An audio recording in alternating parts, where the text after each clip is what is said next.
ఒక team friends family and మేమందరం కలిసి సింగపూర్ వెళ్ళామన్నమాట. వెళ్తే there my brother's friend family is close to my husband. So అలాగా ఆయన ఇంటికి వెళ్ళడమో లేకపోతే ఆయన ఆఫీస్కి ఇట్లా ఒకసారి డిన్నర్కో దేనికో వెళ్ళినప్పుడు ఆయన మరి ఆయన ఇష్టపడ్డారేమో నాకు తెలీదు. నాకు ఈ లవ్లు గివ్వులని నాకు తెలీదు. నాకు అది ఐ లవ్ యూ చెప్పడం కూడా చేత కాదు. నేను ఆ లవ్ యూ చెప్పింది ఒకటే మా ఆయనకి పెళ్ళైంది. అంటే I don't believe in that. నాకు ఎవరినో చూసి ప్రేమించేయాలి ఆ ప్రేమ అని ఎప్పుడు ఫోకస్ ఎలా ఉండేది అని అంటే, నాకు అమ్మకి నాన్నగారికి ఒక ఇల్లు కొనాలి, తమ్ముడికి ఒక ఇల్లు కొనాలి, అక్కకు ఒక ఇల్లు కొనాలి, చెల్లికి ఒక ఇల్లు కొనాలి, అందరికీ బోల్డ్ డబ్బు సంపాదించి అందరూ కంఫర్టబుల్గా ఉండాలి ఎప్పుడు నా మైండ్ అలాగే. నా సినిమాలన్నీ 100 days ఆడాలి, నా ప్రొడ్యూసర్కి బోల్డ్ డబ్బులు రావాలి. ఎప్పుడూ నాకు ఏమంటారు, ఎంతోమంది లవ్ లెటర్స్ ఇచ్చారు నాకు షూటింగ్ టైంలోని.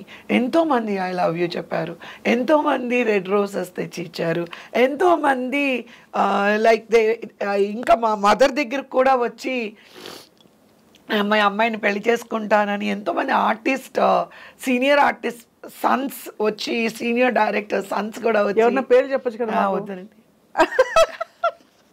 మా బుద్ధి పొంచుకోవడం కాదు కానీ ఇప్పుడు అడిగా. నేను అనేది యాక్చువల్లీ నేను గీత దాటాలని మీ చేత చెప్పించాలని కాదు, కానీ ఇప్పుడు మీరున్న స్టేజ్కి అవన్నీ స్వీట్ మెమరీస్ కిందే లెక్క. అంటే అప్పుడు నాకు తెలీదు. నాకు మీరు లవ్ లెటర్ ఇచ్చారంటే తీసి అమ్మకే ఇచ్చేదాన్ని తీసుకెళ్ళి, అమ్మ అదో అక్కడ ఎర్ర చొక్కా వేసుకున్నారే ఆయన లవ్ లెటర్ ఏదో ఇచ్చారు చదువు అనేదాన్ని అని నా పాటికి నేను వెళ్ళిపోయేదాన్ని. వాళ్ళు ఇలా ఇలా కొట్టుకునేవాళ్ళు. అమ్మ ఇంక ఈ మహాతల్లి దగ్గర మనం ఏం మాట్లాడకూడదు అని మా అమ్మ 2-3 కొట్టారు కూడా. కానీ మీ కో యాక్టర్స్ ఎవరు ఇష్టపడలేదు మిమ్మల్ని? కో ఆర్టిస్టులు నేనా? వాళ్ళు మిమ్మల్ని ఇష్టపడ్డాం ఆలోచిస్తాను నేను మీరు చెప్పిన తర్వాత. కో ఆర్టిస్టులు నన్ను పెళ్లి చేసుకుంటానని అందరికీ నేను ఇష్టం. పెళ్ళి I love you I like you అటువంటిది ఎప్పుడు నాకు చెప్పలేదు. మేబీ ఏమంటారు, నన్ను చూసేసి వెంటనే మా అమ్మని గుర్తొచ్చేసి వద్దంటారు అనుకుంటారేమో. అదే అర్థమైంది. అది కాదండి, మీకు లవ్ లెటర్ ఇవ్వాలి అని నేను అనుకున్నప్పుడు బాబోయ్ పులి, రమణమ్మ, సింహం బాబోయ్ అనుకోని ఇవ్వలేదో ఏమో, మరి ఉండొచ్చు కదా. ఇచ్చిన వాళ్ళకి అమ్మ సెట్లో ఇప్పుడంటే ఇండస్ట్రీ డైల్యూటెడ్. అప్పుడు తెలుగు, తమిళ, కన్నడ, మలయాళం ఉండేది అన్నీ కోడంబాకము వడపల్లిని. So you know it is like ఒక జాయింట్ ఫ్యామిలీ లాగే అది. కరెక్ట్, అవును. సో కాబట్టి ఆ ఇష్యూ రాలేదు. ఎక్కడో మాత్రం ఎవరో ఒక పేపర్లో నాకు రజనీకాంత్కి పెళ్ళయిందని సార్ ఒక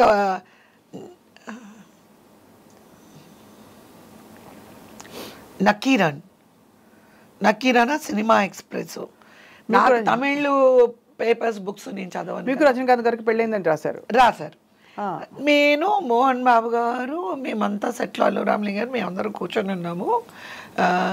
అయితే ఎవరో వచ్చి మోహన్ బాబు గారి చేతికి ఇచ్చారు. కవిత గారి అమ్మాయి, ఆ పిల్ల కవిత ఇక్కడ ఉంది, ఏదో రజనీకాంత్ పెళ్ళయింది అని పేపర్లో ఇచ్చారు అని చెప్పి చూపించారు. పాపం మోహన్ బాబు గారు ఆ విషయంలోని మనం అప్రిషియేట్ చేయాలి. ఆయన చాలా కోపడ్డారు. ఎందుకు తను ఫుల్గా బిజీగా ఉండి ఏదో వర్క్ చేసుకుంటుందని వెంటనే ఆ ప్రొడ్యూసర్ని తీసుకొని వెళ్ళారు. అమ్మ రాజా గారు అనుకుంటా, పెద్ద ప్రొడక్షన్ అది. ఆయన, మా మదరు, మోహన్ బాబు గారు వెళ్ళారు. ఆఫీస్కి వెళ్ళి ఏదో మాట్లాడినట్టున్నారు. వాళ్ళు మరుపు అని నెక్స్ట్ వీక్ వేశారు. సవరణ అని చెప్పి, క్షమించాలి, ఇది ఒక మాకు ఎవరో చెప్పిన ఒక ఏమంటారండి రూమర్ మీద మేము రాయాల్సి వచ్చింది, మేము సారీ అడుగుతున్నామని చెప్పి వేశారు. అదొక్కటి మాత్రం వచ్చింది. తర్వాత మా హస్బెండ్ వచ్చి మా బ్రదర్ ఇన్ లాతో మాట్లాడి, వాళ్ళ బ్రదరు మా సిస్టర్ ఇన్లో, అంటే వాళ్ళ సిస్టర్ వాళ్ళు వచ్చి మాట్లాడి అంతే ఓకే చేసుకున్నారు. ఇంకా తర్వాత సినిమా కెరీర్ కంటిన్యూ అప్పటికి నా చేతిలో 18 మూవీస్ ఉన్నాయండి, 18 సినిమాలు ఉన్నాయి హీరోయిన్గా. ఓకే అన్నారా? ఉంటే రన్నింగ్ మూవీస్ చేయమన్నారు, కొత్త సినిమాలు వద్దన్నారు. మా వారు తాజ్ హోటల్లో కూర్చొని మా మదర్ అన్నారు, అంత డబ్బు మేము తిరిగి ఇచ్చే స్తోమత లేదు, ఎందుకంటే ఇల్లు తీసుకున్నాము, మా అమ్మాయి పెళ్ళి చేశామనంటే మా వారు మెడ్రాస్ తాజ్ హోటల్లో కూర్చొని అందరు ప్రొడ్యూసర్కి డిన్నర్ ఇచ్చి అడ్వాన్స్లన్నీ రిటర్న్ ఇచ్చారు. ఆ డబ్బు ఉంచుకోవడం బాగుండదు, మీరు ఎవరెవరు ఎంత ఇచ్చారో లిస్ట్ ఇచ్చారని చెప్పి వాళ్ళందరికీ డిన్నర్ ఇచ్చి, అంటే ఇంకా అయితే కట్ బంద్, అంటే న్యూ మూవీస్వి ఇచ్చేశారు.